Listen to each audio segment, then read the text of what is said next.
With a 21-year run in our democratic journey, how far have we come as a people tonight?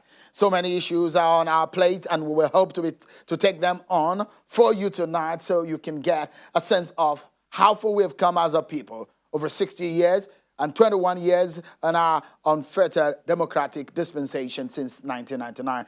I'm being joined tonight on the program by the vice presidential candidate of the People's Democratic Party in the 2019 elections, Mr. Peter Obi. Is also a former governor of Anambra State. Thank you indeed, Mr. Obi, for joining us tonight on the program.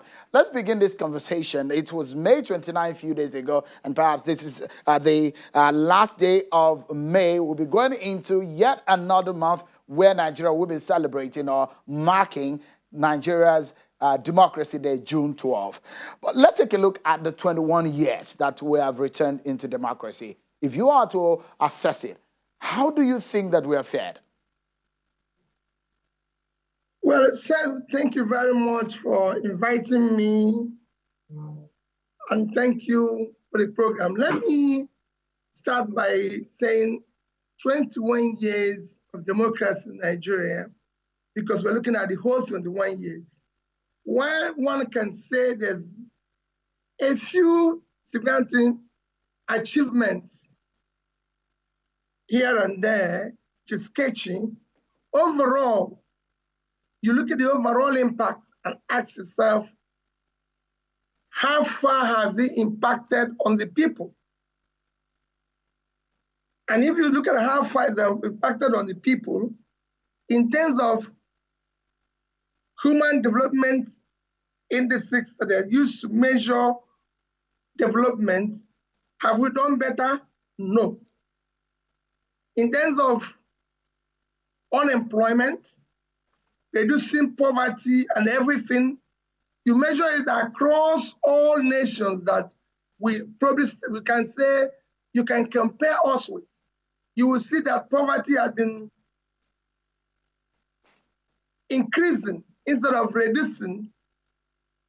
So overall, yes, they've been democratic for 21 years. Elections have come on and gone. We have had some areas to celebrate, like transition from a president sitting in power to an opposition, winning the election and having a peaceful transition. That is worthy of celebration. And a few other things. But like I said before, if you compare us with countries of the world today, and you look at India, have been able, within the past 20 years, to reduce poverty to where they are now from being number 1 to number 2. And we are now number 1. Countries like Philippines have now moved from over 33% to about 16% in poverty. Brazil have moved from 45% to 23%. Even Ghana, at the second biggest economy here, have now been able to reduce their poverty to below 20% of their population. So these are things we need to look at. In our own case, it has increased to almost 60%. So overall, we can say we have done very well. If you look at you were quoted as saying that living in Nigeria is the biggest threat to one's life. You went further to say at that platform where you spoke, you said, what is more threatening to someone than living in Nigeria? We live under constant threats here in Nigeria. Is that perhaps a sign of what you're talking about the difficulty of living in Nigeria? Well, the difficulty, if you look at it, if you live today, like when you asked about 21, today Nigeria is more insecure than it was 21 years ago. You have high unemployment than you have 21 years ago. You have poverty have increased to where you are now number 1, 98 million people living under poverty. So that, when I said it's a threat, constantly, if you have 90-something million people without knowing where their next meal will come from, check what is more threatening than that. So, I mean, where do we then go from here? If you think in the last 21 years, out of that 21 years, your party held sway for 16 years. So would you put the blame also on the table of your party, which has had 16 years and the share of that 21 years to rule this country? Sheikh, if you remember what I said, I've been consistent on this. What we are going through today is cumulative effect of bad leadership over the years. So there's some that are, yes, PDP can share in the blame. There's some APC.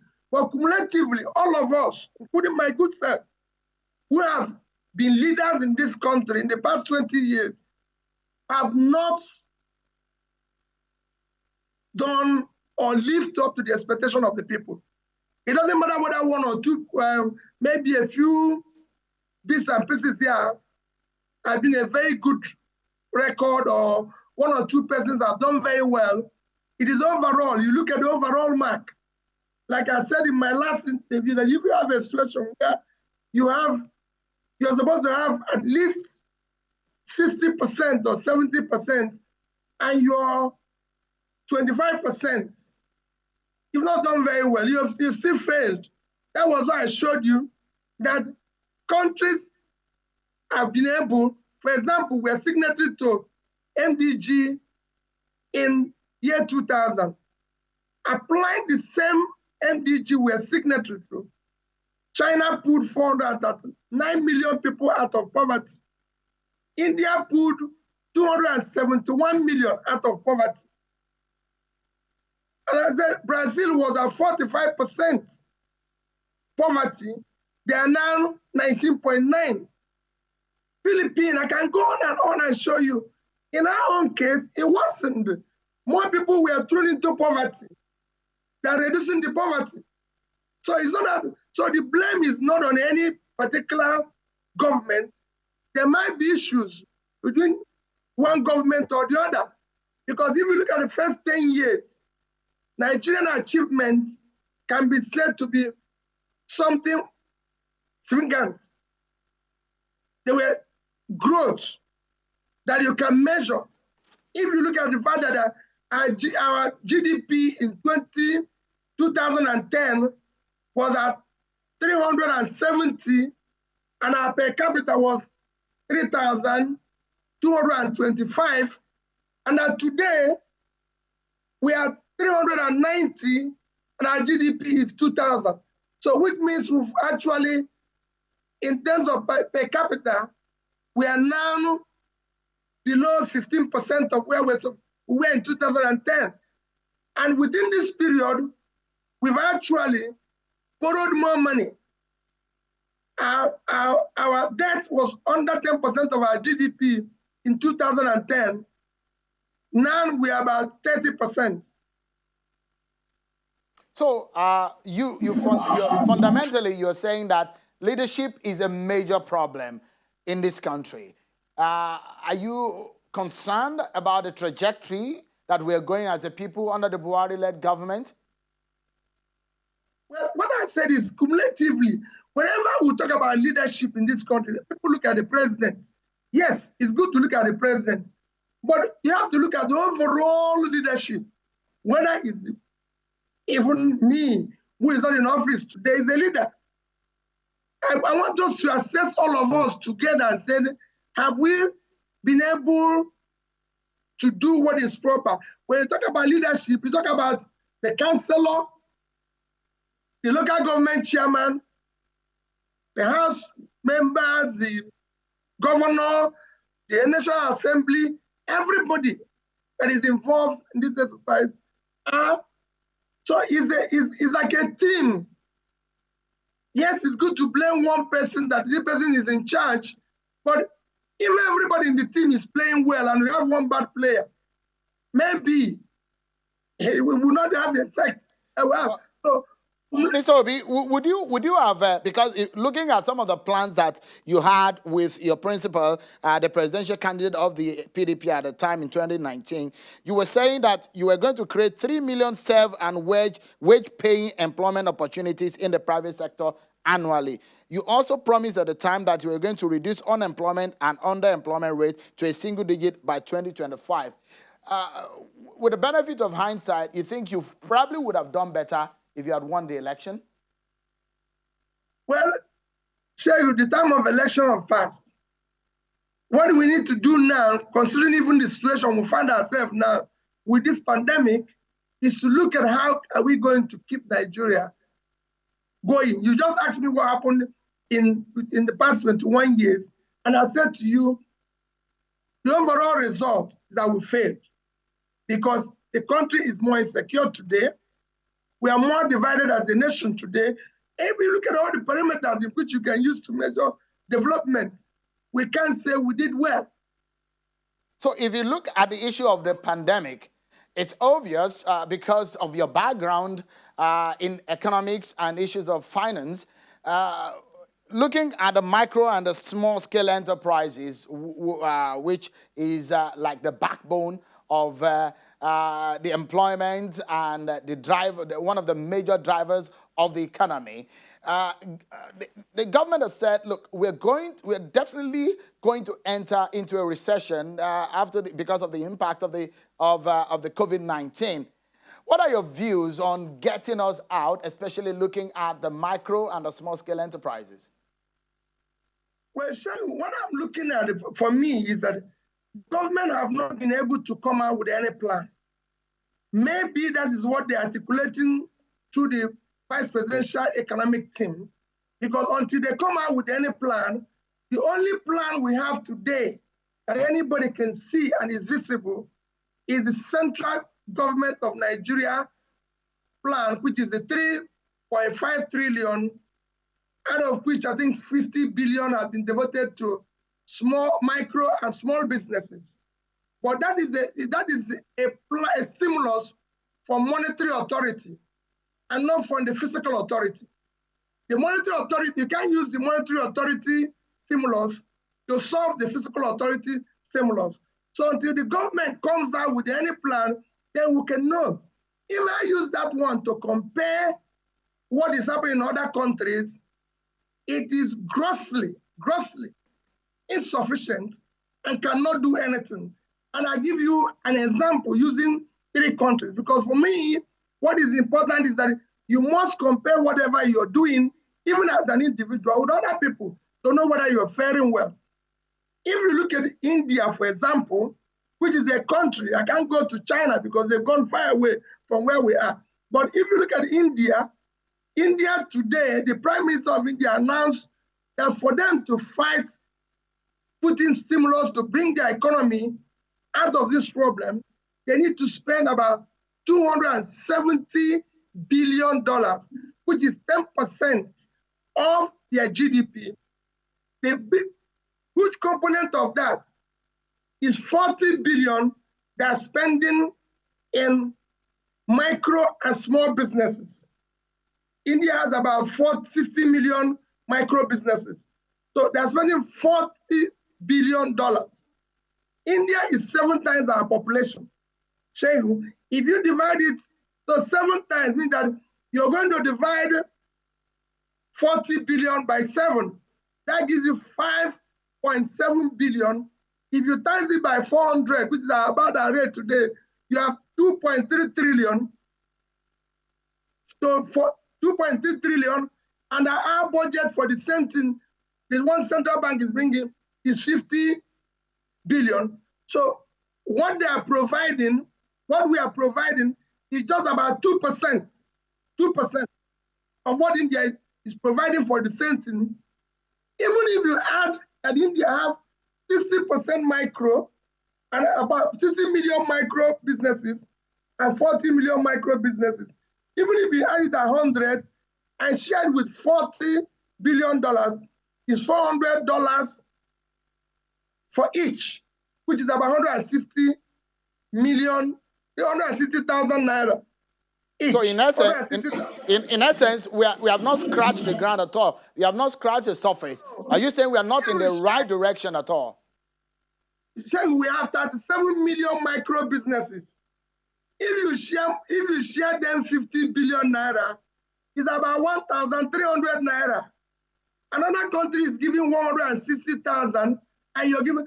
So even bring it home, Shehu. The second biggest economy in Africa is South Africa. The president of South Africa just announced a fiscal stimulus of $26 billion. And a huge component of that is 5.5 billion to small businesses, South Africa. So we are providing only 2% of what South Africa. But Mr. Peter Obi, you have said in an article you just written, you said borrowing for consumption is worse than corruption.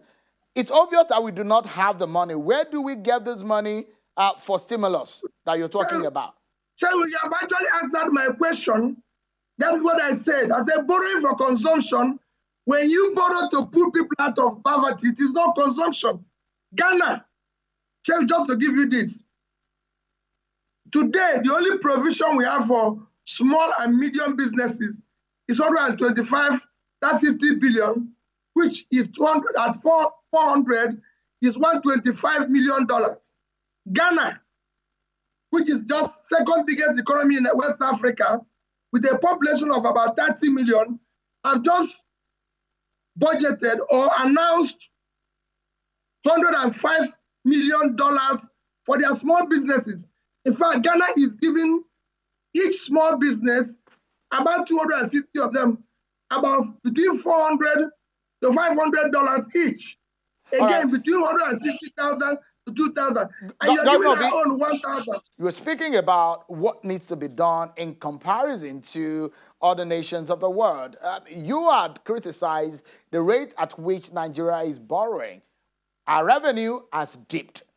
Perhaps, obviously, a lot of people know that the budget of 2020 needs to be buffered by borrowing. So the government has submitted yet another request to borrow. So in essence, we needed to borrow. Is it right for us to borrow in the first place? So look at it. From 2017, I've been speaking against borrowing for consumption. So the only way every country, every business grows is by borrowing. There's nothing wrong in borrowing. So if you borrow today to start a business, to invest in a business, just the same thing if you borrow to invest in a country, you progress. I've given numerous examples. Even countries that are so advanced and everything, Japan debt is 230% of their GDP. So there is a huge debt. But Mr. Obi, Mr. Obi, sorry. So Nigeria can borrow. Is Nigeria borrowing for consumption? Let me finish. Let me explain it to you. There's countries that have law. Singapore, which people cite easily, is today owing over 100% of their GDP. But they have a law. They only borrow for investment. And let me now give you an example of what I'm saying, borrowing for investment. So it will be clear what I'm saying. That I said in 2010, your debt was under $30 billion. And your GDP then was 370. Your per capita was 2,325. And today, your debt is over 30 billion, and your GDP is just about 390, and your per capita have gone down. That means that all those monies you borrowed were not properly invested. If they were invested, it would be a different thing. And I give you straight, without wasting your time, on a country that is just beside us here, Ghana. Ghana in 2010 had a GDP of $32 billion per capita of 1,325. Today, Ghana GDP is $64 billion with a per capita of $2,200. I can give you 10 countries that is the same. Governor Obi, let's make it just a moment, because some of the loans. Because some of the loans the federal government says they've taken, for example, the Sukuk, let's say they are using it into road construction. China loans on rail construction, are those bad ideas? Let me tell you, some of those loans, for me, are not loans we should have entered into. Basically, because there are some infrastructures, like this issue of going to China to borrow for build an airport. I know it's not the one started by this government, but I'm saying the loans, we should look at it, reevaluate them. And it is important at this stage that everybody, including you, Shehu, knows we are borrowing this amount for this purpose. Where we find ourselves, especially with this pandemic, means that our planning, budgeting, and execution now need to be very, very transparent. Everybody have to know where every penny is going to. But Governor, if there is one thing you need that you think that should be changed now, what would that be? One is to focus on core development agenda, and that is investing in HDI, health, education, fighting poverty. And poverty is focusing on micro and small businesses. That has proved to be the biggest driver of coming out of bad economy. So if you say you're going into a recession, you invest in the critical areas that can make us come out of it. All right, sir. And these three areas, it proves that the more you invest in education has the highest return. The more you invest in education, the better your economy. Governor the more you invest in health, the better your economy. Thank you so much for your time tonight. Governor Peter Obi, former vice presidential candidate of the PDP and former governor of Anambra State. Thank you indeed so much for your time tonight and your thoughts. Thank you, Sego.